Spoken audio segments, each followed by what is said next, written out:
My name is David Martínez, and today we're going to talk about the time I ate spider in Cambodia.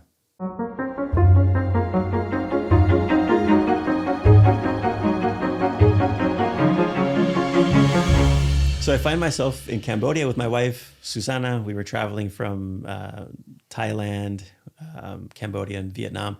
And we're sitting outside a cafe. It was like 9 or 10 p.m. And this guy in a tuk-tuk comes by and he's like, "Hey, you want to eat some spider?" And we said, "Yeah, of course we want to eat a spider." And so he took us on his tuk-tuk to this night market where you could buy 4 fried spiders for $1. And I actually have a video footage of my wife chomping into this very crunchy, quite delicious, I have to say, spider. But I love that because that's kind of one of the reasons I travel. You want something different. You want to experience something that you wouldn't normally or necessarily do while at home. Yeah. You know what I mean? And you didn't check with the health department, is this safe Yeah, to go with no, a I guy guess at midnight to, not at the time. This was pre-pandemic, right? So at the time, eating those things, Yeah. there wasn't such a stigma, maybe. Yeah, yeah. But that's the adventure in both of you. You were willing to go along and try something that was a bit bizarre, you'd never done before. It reminds me of my time in Korea. I was a teenage boy, probably around 16. And I went out with my Korean mates and we played ping pong all evening, but then went to this bar and they said, "You want some, what do you call those things that float in the ocean? The tentacles, octopus." Octopus. And I said, "Octopus? Who eats octopus?" "We all do." So I said, "Okay, amen, I'll try it." So they ordered a bucket of octopus, miniature octopus, baby octopus, and then a bucket of like a red hot spice, like sriracha. And essentially you pick them up and they're still alive, David. They're still wiggling. How big are they? How are they? Like you could put one in your hand. You could easily put one in your hand. They're not that big. Okay. But the psychological effect that it has on you because they're wiggling, and you're going to put that in your mouth, knowing that people have died. I was going to ask. I've heard about this. People die. Yeah, from this people have because they died. get stuck in your throat. Yeah, it's man against beast. One of you are going to die, and you hope it's not you. So I was terrified the first time I dipped it in the hot sauce and put it in, but it was amazing. It goes in, it's wiggling, it's fighting, it's game on. And there's such an adrenaline rush and you kill it. And boy, you're ready for that second one. And So that how many third did you have one. this first time? So I think I had 4 or 5 the first time. And it was amazing because you're breaking out in a sweat, and the sweat's not from the spice. The sweat is from the pure adrenaline that's going on. Yeah. The odd part was 20 minutes after you finish them and you're sitting there talking and all of a sudden you feel a wiggle in your belly and that freaks you out. Like, what is that? And they tease So what you. do you do? So You they're start trying to hitting come it and back up stuff, or again. You just let it wiggle. And you get to the point you enjoy the wiggle. It's comforting. How do you nice. enjoy the wiggle? It's nice. Things are not supposed to wiggle in your stomach. Well, that's what we say. Yeah. Not supposed to wiggle.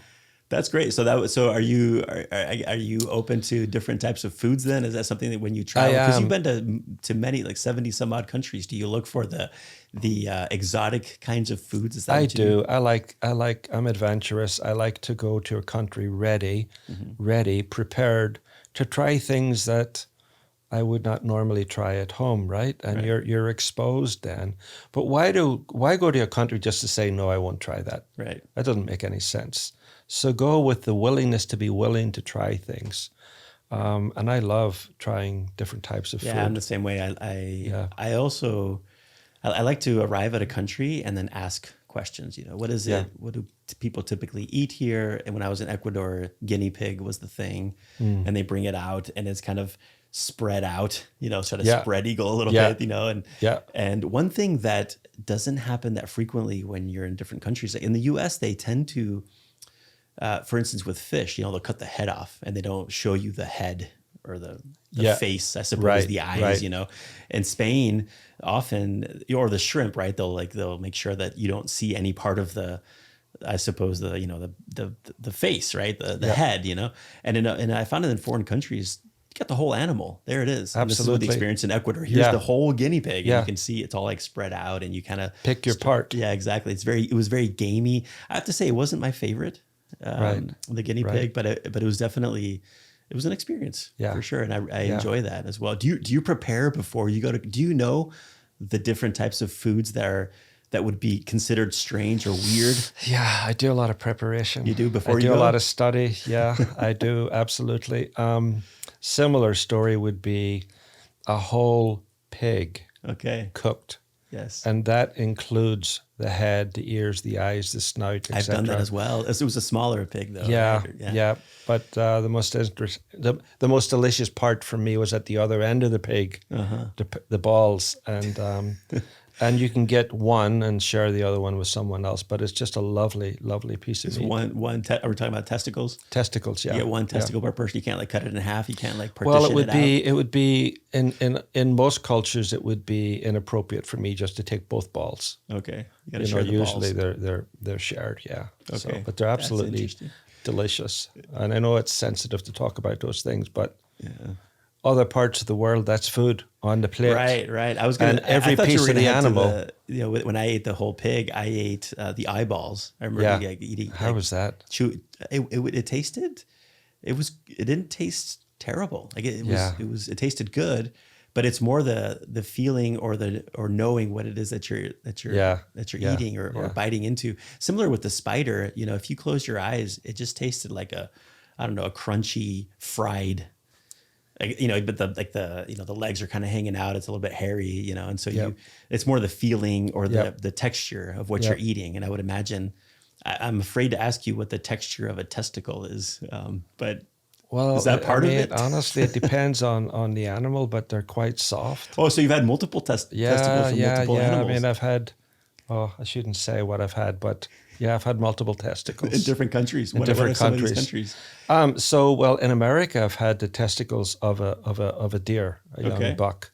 And as a matter of fact, that was quite gamey, Okay. very gamey compared to the pigs. Okay. But I've also had dog testicles. Okay. And I don't think there's a dog testicles or a set of them that I would refuse to eat. They're absolutely delicious. Wow. And this was in Absolutely. Korea, or where was this? This was in Korea. Yeah, Okay. Seoul, Korea. Yeah. So you bring up dog, and I have to say, I also ate dog when I was traveling to Vietnam, and this is one area where.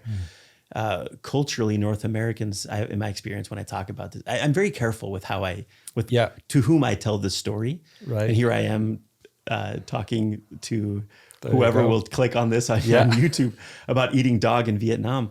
But I think it's a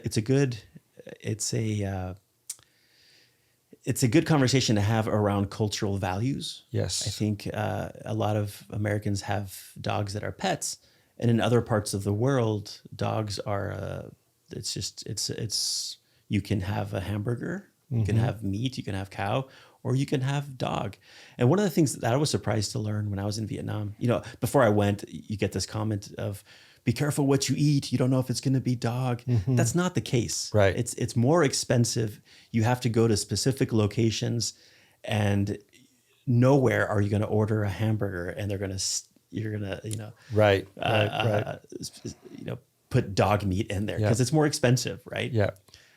So have you had these conversations before? How do you talk to an American about eating dog and not see them crying or challenging you or insulting you even? Yeah. What have been some? I think reactions? preparation again before you go is that willingness to be willing to try. Yeah. Work through that. What does that mean? Am I going to be willing to try something? Because the last thing you want to do is to offend the person providing you that lovely meal. Oftentimes they've paid a lot of money for that meal. Right. Maybe it's the best meat they could possibly come up with. You're getting the best that they have. Yeah. And of course you want to try it. That's the biggest compliment. Right. Is to try it. And you may not like it, but at least try it. Hopefully you'll enjoy it.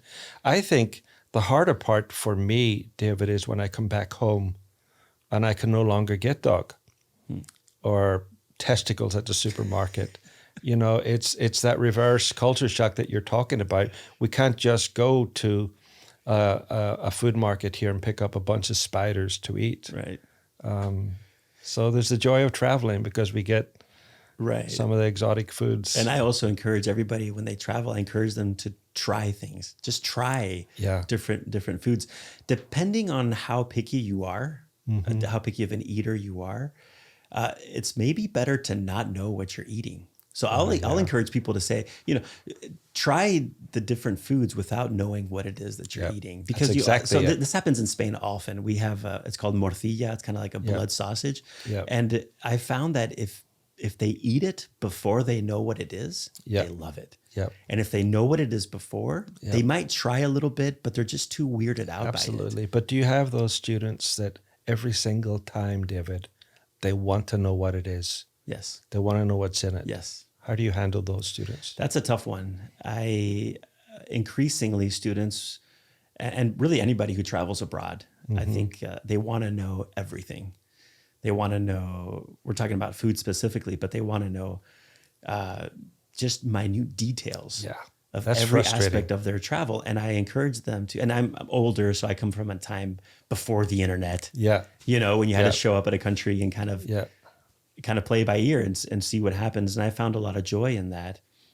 Also, what happens is you create expectations when you have to know absolutely everything. So you create an expectation around the food and you arrive and then you don't get exactly what it is you were expecting. And that then affects your trip negatively. Yeah. So I encourage students to think about what their expectations are and to try to have an open mind when they travel. When I traveled to Brazil, my buddy and I, we didn't have a plan beyond arriving at the airport in Sao Paulo, to the point where we kind of showed it. We exited the airport and looked around and said, now what do we do? We had to kind of figure it out, right? Yeah. So we didn't even have a place to stay. We didn't know where we were going to go. We didn't know anything, what we were going to eat.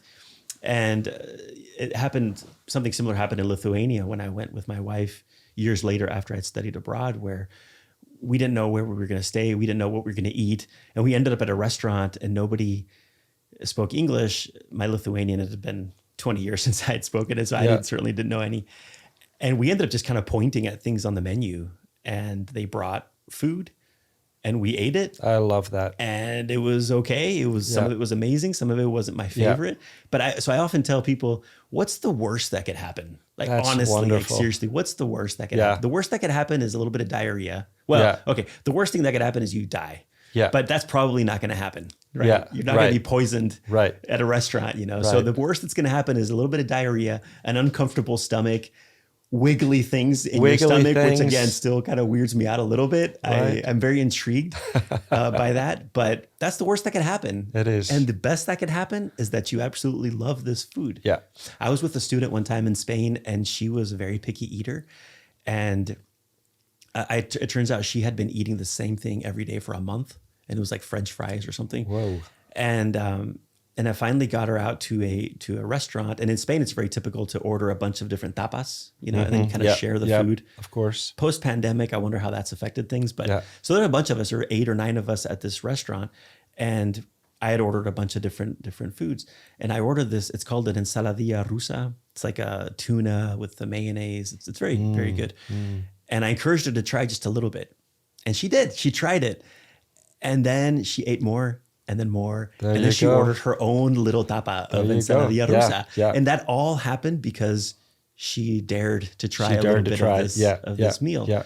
And so I encourage anybody traveling abroad to try things, to be a little bit adventurous in your food choice, because again, the worst that's going to happen is a little bit of diarrhea, but the best thing that's going to happen is you're going to meet somebody, become best friends with somebody, and you're going to have a new favorite dish. Absolutely.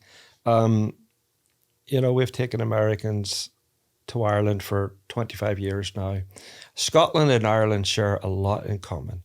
One thing we share in common is the haggis. Okay. And I have had dozens of students over the years love haggis. Absolutely love it. On the first try? It's so delicious. First try. It's delicious. It's savory. What is this? And the moment I tell them it's haggis, they don't like it anymore. That's interesting. Yeah. And they refuse to eat it again? Again, yeah. Interesting. Or the McLamb burger. Ireland McDonald's have the McLamb burger. Interesting. Because Ireland is, we export lambs all over the world. Lamb is a delicious meat.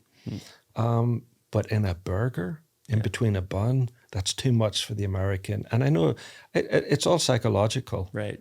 I mean, if they ordered a quarter pounder and you just exchanged the meat, they would enjoy it just fine. Right, right. But the knowledge of it being a lamb is Yeah. just too much. Yeah, that's part of it for sure. That's why I think, again, sometimes I encourage students or anybody traveling abroad to just don't ask questions. It's better sometimes. Yeah. It's better not to know. Absolutely. And then I also have a difficult time with picky eaters. Yeah. In general, I've been on several trips I was on a trip. I was in Ethiopia, and there was a Danish girl we ended up meeting along the way, and she traveled with us for a little bit. And every time we went to a restaurant, you're in Ethiopia, and we're traveling in the to different little villages, and along the way we weren't in the capital, we weren't in Addis Ababa, and it was just very difficult for her to order food. To be fair, I don't know if she had any. I don't recall it being an allergy thing. There's a difference between being a picky eater and having allergies. Yeah, take that seriously, of course. But this idea that you need to have everything, perfectly cooked in the exact same way that you would have it back home, it frustrates me, because if that's what you want, then why did you travel to begin with? Exactly. Right? But every time we would sit down at a restaurant, we would order.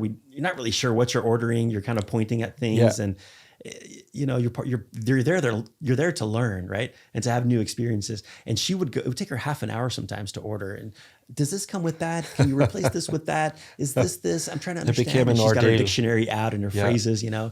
and it was it was frustrating. And I felt badly mostly for the servers or the restaurants, because they were trying to serve her, and they're trying to make sure that she gets what she wants. But part of me wanted to tell her, just order something, eat it, and be happy. Yeah.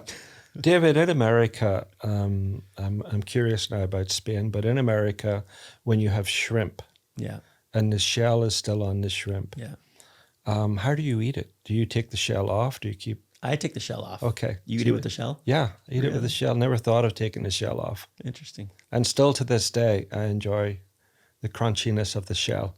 Yeah.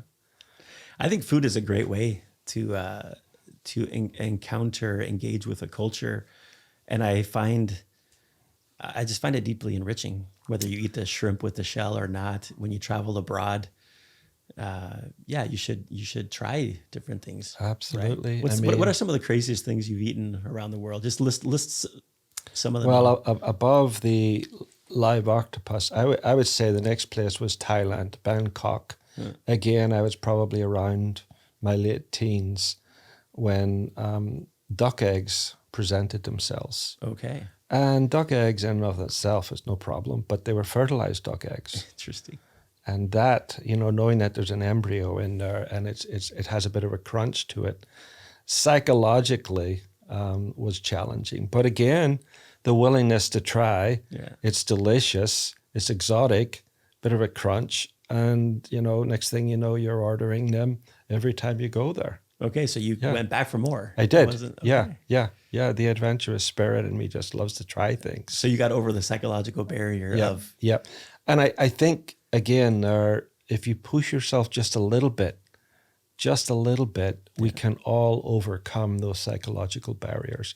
On the allergies, I think there are people who come to countries with legitimate allergies. Right. For sure. I also think there are those who develop these allergies once they're in country because they don't want to try and they want to come up with an excuse instead of pushing themselves. Just push yourself a little further and you will find out that there's foods to enjoy.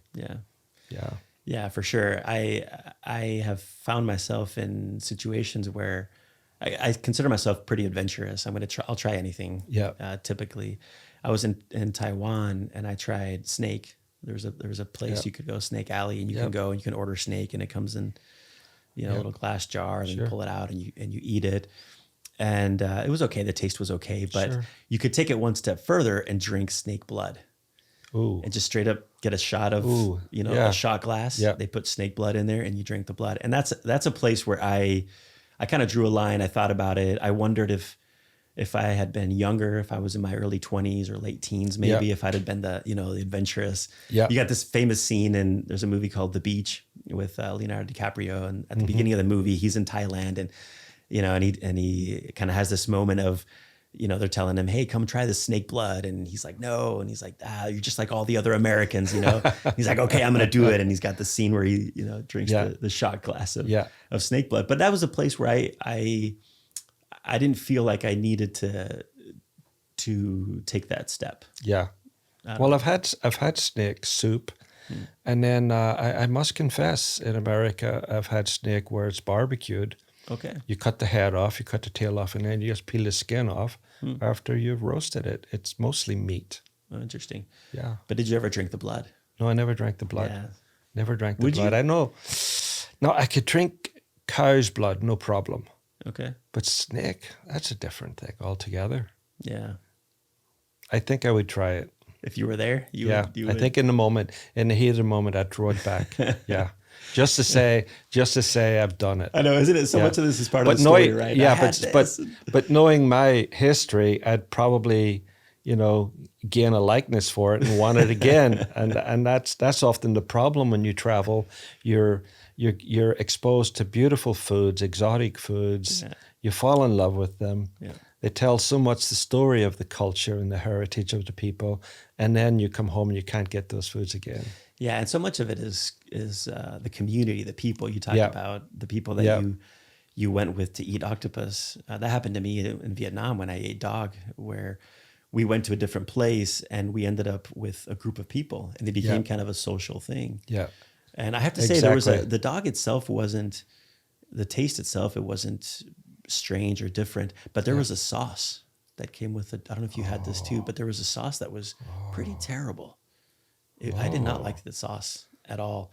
And it was funny because you were supposed to like dip the meat into the sauce like a lot, right? And so I got to the point where I was pretending I was putting and they saw me and they said, no, you're doing this wrong. And they would push my hand into the chopsticks and you're dousing this meat in this sauce that was not, I don't know what the sauce was. To this day, I don't remember what it was, David, but I just remember that was not very You've mentioned dogs so much, I'm getting hungry.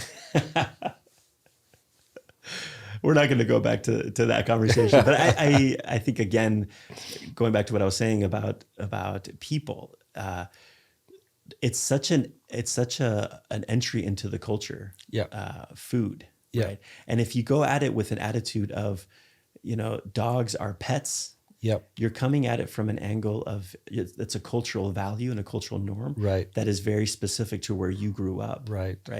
I like to talk. Rolf Potts, he's written several books on travel, and he's got this great story similar to to what we're talking about. But he talks about eating dog and talking to South Koreans and saying, "Hey, why do you eat dogs? Dogs are pets." He comes at it from an angle of a cultural value that's very much his, right? Yep. And their response to him was something along the lines of, well, that's interesting you would say that. It's a cultural value that you hold. For us in our country, we take care of our grandparents. Mm-hmm. We don't ship them off to residence homes like you do. Right. And so in our eyes, it seems like you take better care of dogs than you do your grandparents. Precisely. And I love that story because it brings, there's kind of a shock value to it. You start thinking about it, a lot of times North Americans can be offended by the fact that other parts of the world, they might eat dog, but we're not at all offended at some of the ways that we treat it gives us an opportunity to pause and really think about that. Yeah, absolutely. So it's just a great place where food can come in and and break down some barriers. And I encourage everybody, when you travel abroad, try things. I take students to Spain and we try snails. Yeah. And it can be a little bit strange to pick up a snail. It's funny, my kids also, my wife loves them. She grew up in the southern part of Spain and she loves snails. It's one of the things that we do when we go back to Spain. But my children, when they were little, my oldest daughter, she was about 5 or 6 at the time. She was a little too weirded out by it. And my son, who was 4 years old at the time, he was trying to be like his sister and say, I don't like them. But he kept eating them. And he kept bringing them up. He's like, you're right. These are terrible. You're right. I don't like them. But he kept eating them. I love to think of the motivation of people when you're in their home. Maybe it's Korea, maybe it's Vietnam, and they have labored in the kitchen to put together a nice dinner for you. Their motivation is not to offend you or not to make you sick, but but to love you. They're sharing their best with you. They want to treat you well and feed you well and serve you well. They want you to leave full and happy. Yeah. And I think we need to go in with that understanding that their motivation is absolutely in the right place, but our motivation should be that willingness again to try Right. and compliment. Right. You know, it's a good posture to have.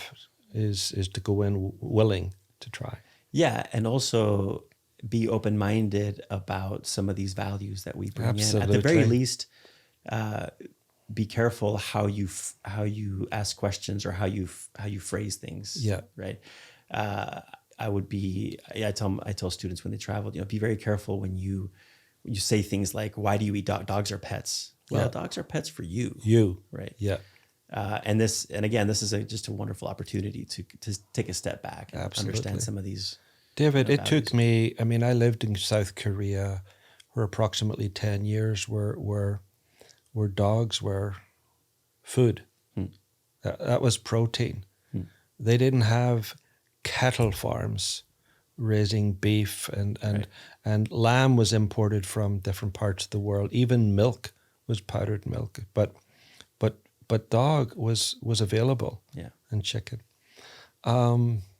Yeah, that brings up another good point because Yeah. you mentioned this, which is that it's one thing. Again, if you're a vegetarian, you can get mad at me for eating dog, but you're also mad at me for eating cow and so forth, right? But if you're going to be upset at somebody because they ate dog, but you're not upset at some of these farms and some of the ways they, they have these chickens and they have them all kind of cooped up together, and that's pretty inhumane as well. Right? Absolutely. But the point is, coming to America then, Americans consider dogs pets, part of the family. Right. I mean, it's a multi-billion-dollar industry. Right. The dog and the pet industry here in America. And so I have to train myself not to look at a dog as dinner on the plate, but as the family pet. And that's been a hard transition for me. Are you still working through this No, transition? I think I've made the transition because we have 2 poodles now that I've gained some real genuine affection for, but it took 30 years. So you don't go into somebody's home and their dog comes up to you and you're That thinking, looks delicious. that looks amazing. Absolutely. What's a side dish that goes well with dog? Rice. Dog and rice. Okay. Any types of kimchi and sauce. I mean, Koreans are marvelous at side dishes and special sauces. So, but what's a good book we could recommend on food? There's one that comes to mind for me, but it's the obvious choice. Let's see what it is. It's Kitchen Confidential. Oh, that's the one I was ready to recommend, David. Yeah. You stole it from me there. It's cheating too, right? It's the obvious choice. Yeah. Why do you enjoyed that book? I have enjoyed the book. I enjoyed Anthony Bourdain's series where he was so adventurous. He made me want to be adventurous as well. And just his posture going into countries, willing to try anything, everything, and yet doing it in such an ethical way as well, with respect. Right. So the book has the best of his best in it. I also appreciate him. Also because he didn't really come from a background of a lot of travel. It kind of landed a bit late in his life. And so he brings this sort of authentic and genuine experience to food abroad. Yes, I admit, I'll say this now towards the end of the episode, but I'm not big on food necessarily. I'm quite boring with the food that I eat. In the United States, I eat the same thing every day. Right. I often say that I eat because I have to. And so my wife's family, they all cook these amazing meals and they take a lot of care with it. I eat because I have to. But I find when I travel, there's a change in my chip. Something changes. And I want to try different meals, different food. But I think it comes from a place of wanting to experience the culture, which is what I appreciate about Bourdain. Absolutely. I think he experiences the different culture through food. Yep. And so I wasn't super excited about him at the beginning. It took me a long time to get into him because of that. Yep. But once you see him, the way he traveled, the way he connected with people through food, it's just a phenomenal David, text. when I arrived in America at the age of 21, I was surprised at some of the foods that caused me to pause. My wife was brought up in Iowa, the daughter of a farmer. And several of the meals surprised me. Frog legs, for example. Yeah. I would never have imagined Americans eating frog legs. And you go out and gig for these frogs. Everything that they would have on their table was either shot in the sky, pheasant, quail, ducks, or fished in the lakes and ponds. So America does have squirrel. Yeah. My wife loves squirrel for breakfast. It's her favorite breakfast food. I have never tried squirrel. Well, every once in a while, I go out with the 22 on a Saturday morning with my grandson and I shoot squirrels. And I still say to myself, I can't believe I'm shooting squirrels for my wife's breakfast. Because it's a bit of an oddity, Right. But yet, delicious meat.